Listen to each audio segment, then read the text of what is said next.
অনিন্দ্য সুন্দর রাঙামাটি জেলাকে এক্সপ্লোর করতে এসেই নিজেকে সত্যি ভাগ্যবান বলে মনে হচ্ছে। চতুর্দিকে উঁচু নিচু পাহাড় আর কাপ্তাই হ্রদের বিশাল জলরাশি, এক কথায় এজন্য এক মনোমুগ্ধকর ও মনোরম প্রাকৃতিক সৌন্দর্য। তো বন্ধুরা, রাঙামাটি ভ্রমণের বিগত পর্বে অর্থাৎ প্রথম পর্বে আপনাদেরকে জানিয়েছিলাম কিভাবে আসবেন এই রাঙামাটি শহরে। অতঃপর আপনাদের সাথে শেয়ার করেছিলাম হোটেল বুকিং, কাপ্তাই হ্রদের বুকে ট্রলারে ভ্রমণের অভিজ্ঞতা। তো বন্ধুরা, এখন আমরা এই যে ট্রলারে ড্রাইভার পদে নিযুক্ত হলাম। তো ট্রলারে আনন্দ ফুর্তিতে সবটুকুতে আপনাদের ঘুরে ঘুরে দেখানো হবে, এনজয় করুন। বিখ্যাত নির্বাণনগর বৌদ্ধ মন্দির এলাকার দৃষ্টিনন্দন পাহাড়ি বাজার ও মন্দিরের দৃশ্যপট, এছাড়াও রাঙামাটির পাহাড়গুলোর সৌন্দর্যকে খুব কাছ থেকে উপভোগ করার দারুণ একটি অভিজ্ঞতা। আর আজকে আপনাদের সাথে শেয়ার করতে যাচ্ছি আমাদের কাপ্তাই ভ্রমণের বেশ কয়েকটি আদিবাসী গ্রামের ব্যতিক্রমধর্মী জনজীবন, পাশাপাশি জনপ্রিয় উপজেলা বরকলের সুবলং ঝর্ণা ও সুবলং বাজারের দৃষ্টিনন্দন স্থানসমূহ। অতঃপর পাহাড়ের চূড়ায় বসে দুপুরের খাবার গ্রহণের অনন্য অভিজ্ঞতা সহ রাঙামাটি জেলার অন্যান্য আকর্ষণসমূহ। তো বন্ধুরা, চলুন কথা না বাড়িয়ে মূল ভিডিও শুরু করা যাক। কৃত্রিমভাবে নির্মিত এই কাপ্তাই হ্রদের কারণে ৫৪,০০০ একর কৃষি জমি পানির নিচে ডুবে যায় এবং প্রায় ১৮,০০০ পরিবারের মোট ১ লক্ষ মানুষ বাস্তুচ্যুত হয়। পরবর্তীতে তারা বাসা বাঁধে পাহাড়ের খাদে কিংবা পাহাড়ের চূড়ার দিকে। বর্তমানে এসব পাহাড়গুলো বেয়ে উপরে উঠলেই দেখা মিলবে বিভিন্ন আদিবাসী গ্রামের। আমরা এখন অবস্থান করছি রাঙামাটি সদরের বালুখালী এলাকার মাস্টার পাড়ায়। আর চলতি পথেই প্রদর্শিত হচ্ছে নানা দিক নির্দেশনা, যেমন এই গ্রামের বাইরে গভীর জঙ্গলে না যাওয়ার পরামর্শ, বনে আগুন লাগানোতে বিশেষ সতর্কতা অবলম্বন করা, এছাড়া আরো বেশ কিছু নির্দেশনা দেখতে পাবেন চলতি পথেই।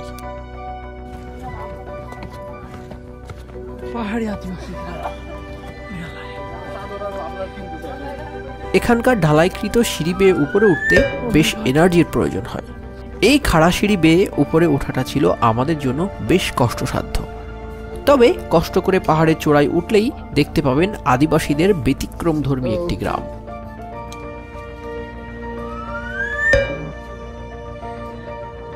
বাড়ির উঠানেই বাঁশের উপরেই ঝোলানো আছে কাঁথা, উন্না সহ বিভিন্ন পোশাক সামগ্রী।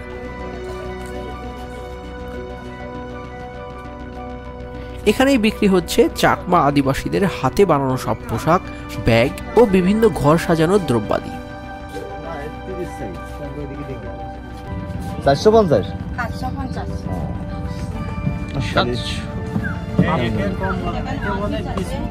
আর ওইগুলো কত? এর ঠিক পাশেই দেখতে পাবেন তাদের বসত বাড়ি। খুবই নিম্নমানের জীবনযাত্রায় তাদেরকে দিনানিপাত করতে হয়।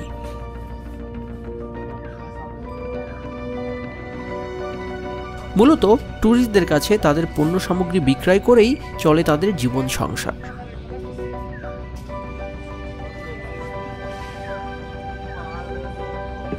লিবেন কোনটা দাদা? দাদা এটা কত দাদা? এটা ১০৫০ টাকা দাদা। ১০৫০ টাকা? কত টাকা লাভ করবেন দাদা? আমাদের ১০০০ টাকা কিনা দাদা। ১০০০ টাকা কিনা? তাহলে বানান না কিছু আপনারা? না দাদা, শুনে এখানে নাকি নিজেরা বানান? না না, আমরা বানাই না দাদা, আমরা এগুলা কিনে নিয়ে আসি। একটু কম লাভ করেন। বউ ছেলে মেয়ে আছে বাসায়? ৫ টাকা কম। হ্যাঁ দাদা আছে, 3টা বউ আছে। 3টা বউ? এই জন্য লাভ একটু বেশি করেন মনে হয়। তাহলে তো আপনার কাছে কেনা যাবে না। বলেন দাদা, কলকাতা থেকে এসেছি দাদা, কলকাতা থেকে। ১০৪৫ করে। ১০৪৫ 5 টাকা কম। আচ্ছা দেন দেন। কোনটা নেবেন? লস হবে না তো? লস হয়। উঁচু পাহাড়ের চূড়া থেকেই দেখা যায় কাপ্তাই হ্রদ, আর উপর থেকে নিচের ভিউটা দেখতে বেশ মনোমুগ্ধকর। সিঁড়ি বেয়ে উপরে উঠতে যে কষ্ট হচ্ছিল, নামতে অবশ্য অনেকটাই সহজ মনে হচ্ছিল।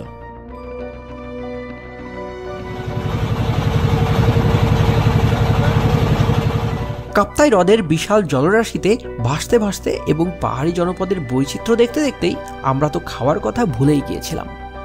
মনে রাখবেন, এখানে খাবারের জন্য যে কোনো হোটেল কিংবা রেস্টুরেন্টে কমপক্ষে 2 ঘন্টা আগেই আপনাকে অর্ডার করতে হবে।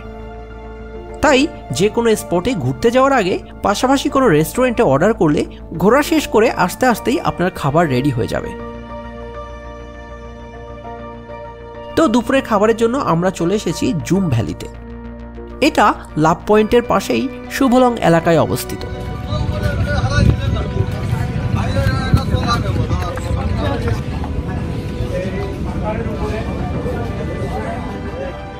পাহাড়ের উপরেই রেস্টুরেন্টটি দাঁড়িয়ে আছে বাঁশ ও কাঠের ফ্রেমে।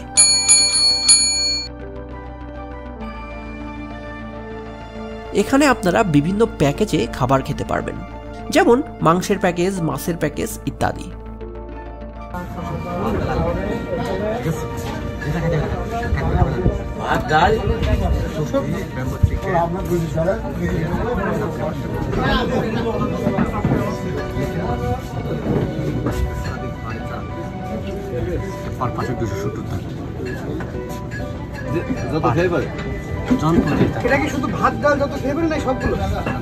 যে কোনো প্যাকেজ অর্ডার দিলেই ভাত ও ডাল আনলিমিটেড। সত্যি দারুণ একটা অফার।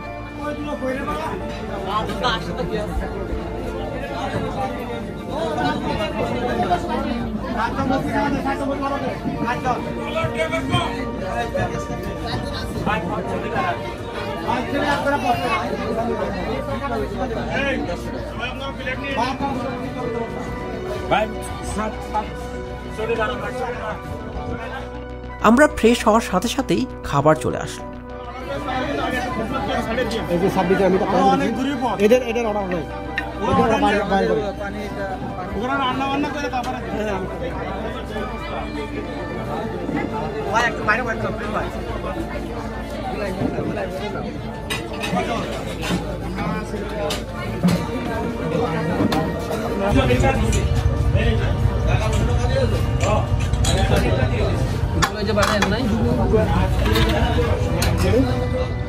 তো আমরা অর্ডার করেছিলাম ব্যাম্বু চিকেন।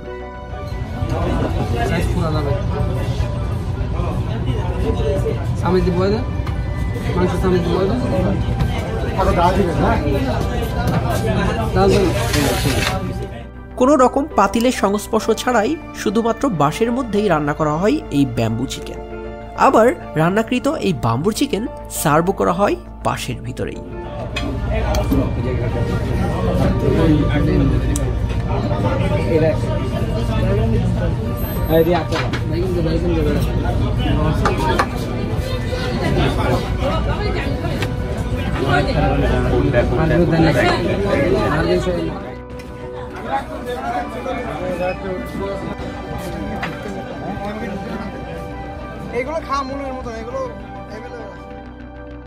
এই জুম ভ্যালি থেকে দুপুরের খাবার শেষ করেই আমরা এগিয়ে চললাম শুভলং ঝর্ণার দিকে। শুভলং ঝর্ণা রাঙামাটি জেলার বরকল উপজেলার অত্যন্ত জনপ্রিয় একটি পর্যটন কেন্দ্র। প্রাকৃতিক পানির নির্মল এই জলধারা পর্যটকদের হৃদয়ে এক ভিন্ন অনুভূতির কাঁপন তোলে। ভরা মৌসুমে শুভলং ঝর্ণার জলধারা প্রায় 300 ফুট উঁচু থেকে নিচে আশ্রে পড়ে। পাশাপাশি অপূর্ব সুরের মূর্ছনাই পর্যটকদেরকে মুগ্ধ করে। কিন্তু এখনো বর্ষার মৌসুম শুরু না হওয়ায় এখানকার প্রকৃত সৌন্দর্য উপভোগ করা সম্ভব হচ্ছে না। তারপরও এখানকার লেক, ঝর্ণা, বিস্তীর্ণ নীলাকাশ, বিশালাকার পাহাড় এবং আদিবাসী মানুষের সাধারণ সহজ সরল জীবনযাত্রা আপনাকে বিমোহিত করবে। স্থানীয় জেলা প্রশাসন পাহাড়ের চূড়ায় ওঠার জন্য ঢালাই সিঁড়ির ব্যবস্থা করে রেখেছে। সিঁড়ি বেয়ে উপরে উঠতেই পাহাড়ি সৌন্দর্যের মাত্রাটাও যেন আরো বহুগুণে বেড়ে যায়। পাহাড়ি রাস্তার পাশেই চোখে পড়ল টায়ার দিয়ে বাঁধানো একটি ঝুলন্ত দোলনা। নিচে বিশাল পাহাড়ের খাদ। বিষয়টি বেশ অ্যাডভেঞ্চারাস মনে হলো আমার কাছে। সাহস করে বসলেও টায়ারে বাঁধা দড়িতে বেশি একটা ভরসা করতে পারলাম না।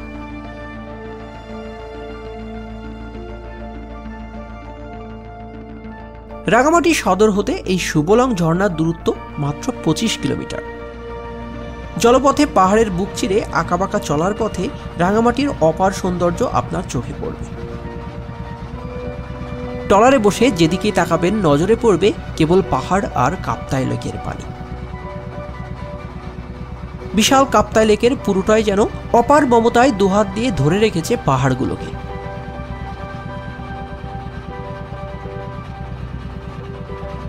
কোথাও কোথাও কাপ্তাই লেকের পাড়ের মাটিগুলো রূপান্তরিত হয়েছে শক্ত পাথরে। সত্যি অনিন্দ সুন্দর এই প্রকৃতির খেলা।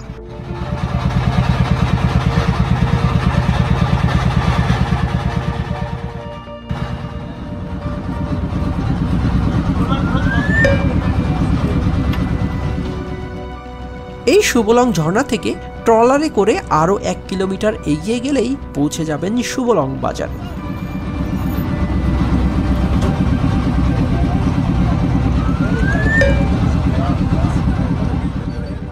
আর পাহাড়ি গ্রামীণ বাজার মানেই অন্য রকমের এক আকর্ষণ।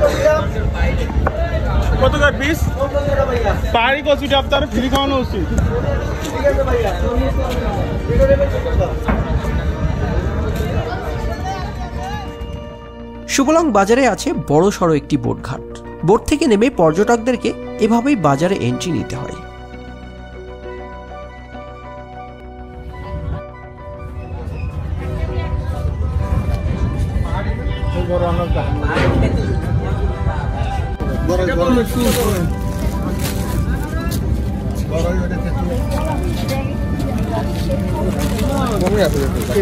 কয় টাকা?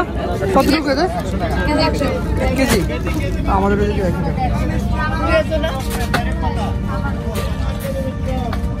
পাখলে কি তরুণ যদি ভ্যান্ডি আমগুলো ভালো তরুণ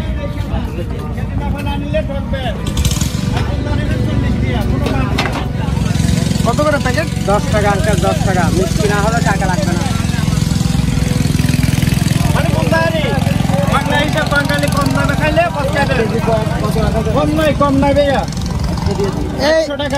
এগুলো কত কেজি? 100 টাকা। এগুলো কত? এগুলো 80 টাকা।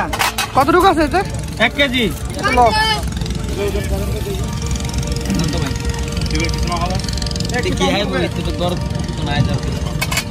কত একখান ধরে? কত আলি? 10 টাকা।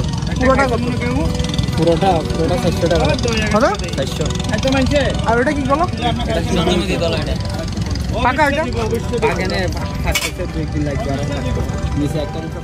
পার্বত্য এলাকার বাজারগুলো চিত্র ও সাজসজ্জা অন্য বাজারের থেকে বেশ ভিন্ন। এখানেই দেখা মিলবে মাটির তৈরি বিভিন্ন তৈজসপত্র।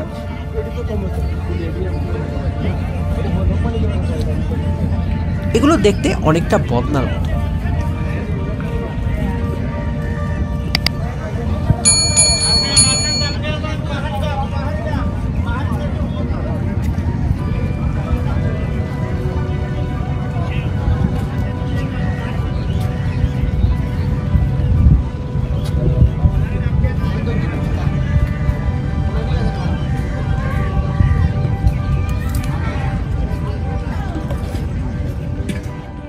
এখানে মাটির পাতিল, কলস, চায়ের কাপ সহ পেয়ে যাবেন আরো অনেক কিছুই।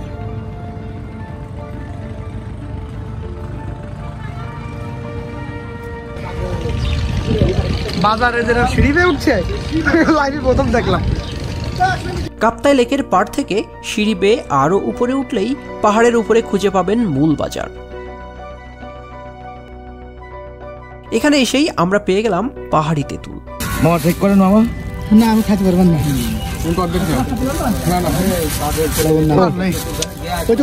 আর ভাত খাওয়া যাবে না টকেতে কিন্তু। মিষ্টি না টক? সো আমরা সবাই একটু করে টেস্ট করলাম। এখানকার স্থানীয় বাচ্চাগুলোকে দেখলাম ক্যারাম বোর্ড খেলতে ব্যস্ত। তোর নাম কি? সাজ্জাদ হোসাইন। এই স্কুলে পড়ো? নাম কি স্কুলে তোমার? আচ্ছা, তোমার নাম কি?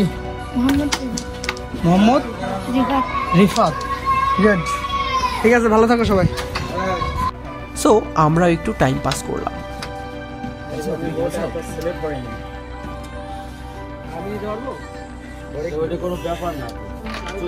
এখানকার পাহাড়ি জনগোষ্ঠীর সময় কাটানোর অন্যতম মাধ্যম হলো এই ক্যারাম বোর্ড।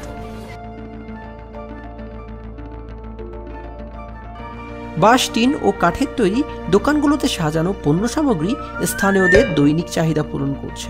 তবে এটুকু বুঝতে পারলাম যে তাদের জীবনযাত্রা বেশ সংগ্রামী।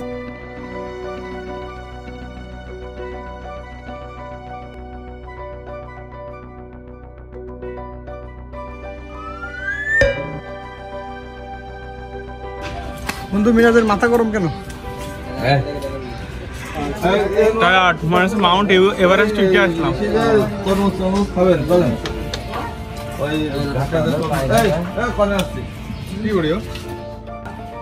পাহাড়ি এই জনজীবনের সংগ্রামী সৈনিকগুলো পানির সাথেও দিব্যি যুদ্ধ করে যাচ্ছে জীবনভর।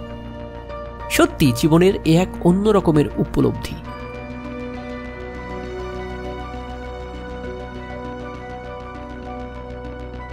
বাজার ঘোরা শেষ করে আমরা ফিরে চললাম আমাদের ট্রলারের দিকে। এই বোট ঘাটে যাত্রীবাহী ও পণ্যবাহী বহু বোট দেখতে পাবেন। এখানে প্রচুর পরিমাণে আনারস পাওয়া যায়। আমাদের সামনেই ট্রলার ভর্তি আনারস এক স্থান থেকে নিয়ে যাওয়া হচ্ছিল অন্য স্থানে। তো এখন জেনে নিন কিভাবে আসবেন এই শুভলং বাজার বা শুভলং ঝর্ণায়। সর্বপ্রথমে আপনাকে পৌঁছাতে হবে রাঙামাটি শহরে। রাঙামাটি পৌঁছে রিজার্ভ বাজার থেকে শুভলং যাবার নৌকা সারাদিনের জন্য ভাড়া করতে পারেন। সারাদিনের জন্য বোট ভাড়া করলে এই শুভলং এলাকা ছাড়াও অন্যান্য অনেকগুলো দর্শনীয় স্থান ঘুরে দেখতে পারবেন। এখানে সাধারণত নৌকার সাইজের উপর ভিত্তি করেই ভাড়া কম বেশি নির্ধারিত হয়। তবে মোটামুটি সাইজের একটি নৌকা 1000 টাকায় ভাড়া করতে পারবেন, যেখানে 10 জনের মতো যাত্রী উঠতে পারবেন। এই রিজার্ভ বাজার থেকে শুভলং পৌঁছাতে 1.5 থেকে 2 ঘন্টা মতো সময় লাগবে। সারাদিনের ঘোরাঘুরি শেষে সূর্যি মামাকে বিদায় দিতেই পাহাড়ের ঢালে নেমে এলো ঘুটঘুটে অন্ধকার।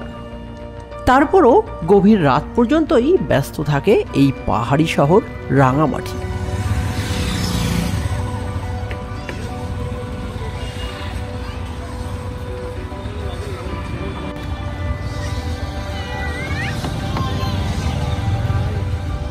আলোর ঝলকানিতে শহরটি চকচক করে গভীর রাত পর্যন্ত।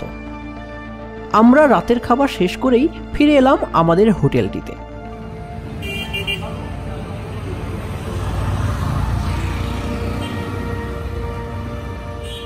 আর এভাবেই সমাপ্ত হলো আমাদের রাঙামাটির ভ্রমণ গল্প। আশা করি ভিডিওটি আপনাদের ভালো লেগেছে। আমার চ্যানেলটির সাথে থাকার জন্য আপনাদেরকে অসংখ্য ধন্যবাদ। আশা করি সামনের দিনগুলোতে আমার চ্যানেলটির সাথেই থাকবেন। সবাই ভালো থাকবেন, সুস্থ থাকবেন। আল্লাহ হাফেজ।